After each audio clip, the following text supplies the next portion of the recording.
Welcome, everyone. I'm here to help you go beyond the diet today by introducing you to the 4 top things that women say that sabotage their health goals. And these things that I'm going to share with you are sneaky phrases. We don't even realize that we're saying them.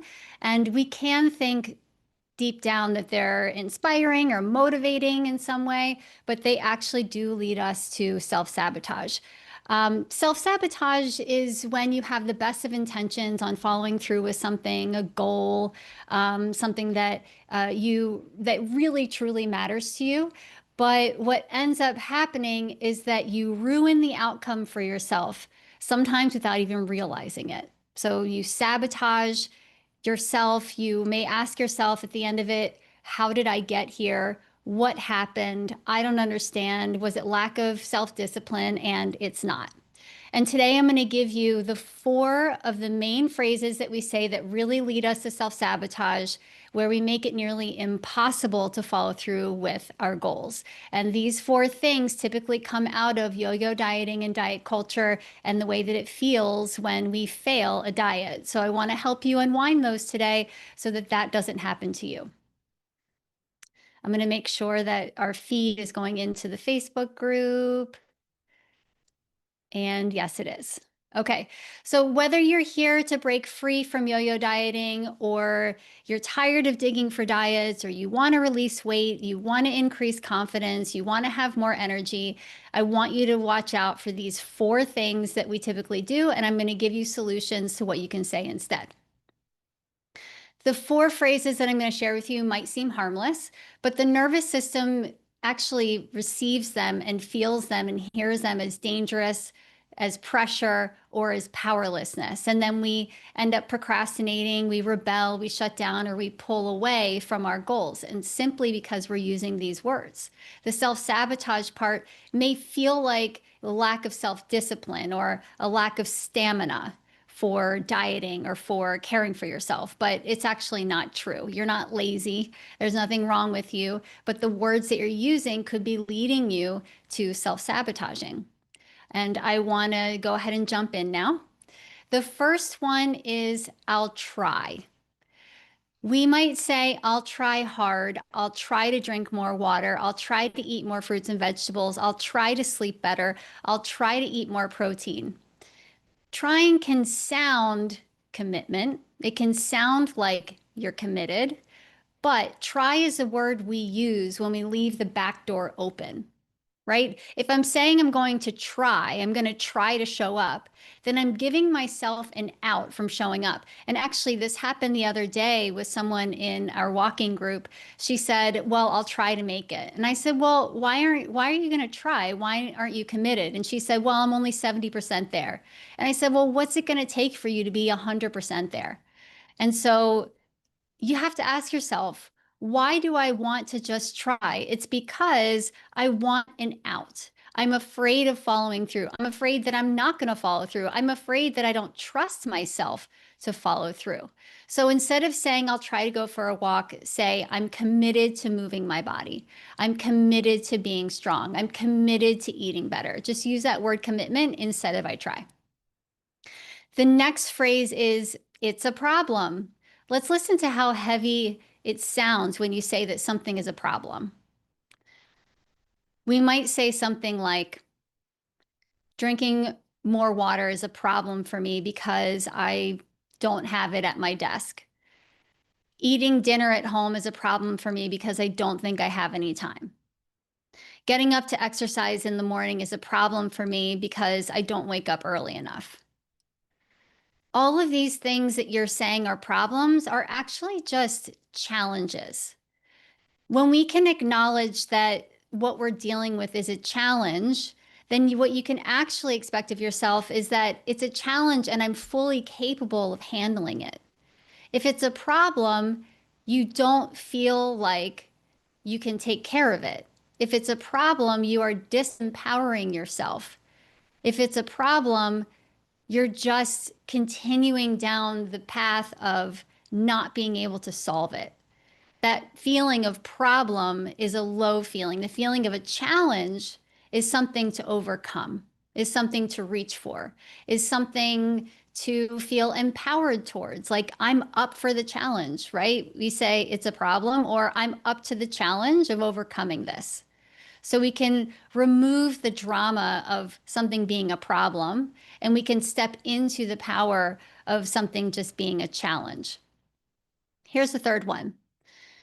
I have to, I need to, I should. This one is huge for women, and I see it all the time. I have to eat better. I need to lose weight. I should go to bed earlier. All of these words are words that cause your brain to feel like it's being forced, even when you're the one who's doing the forcing, right? So you might say to yourself, I need to do this. I should do this. I have to do this, because you feel like giving yourself the business or giving yourself a hard time is going to get you to do it. But if you are yo-yo dieting, or you are feeling like a failure when it comes to taking care of yourself, it might be because you are forcing yourself to do something, which is going to cause you to rebel. Your brain hates being forced. So you can't talk to yourself that way and expect to have a different result. You've got to lean into, I choose to, I get to. So, for example, instead of saying, I have to go to the gym, you might say, I get to move my body today.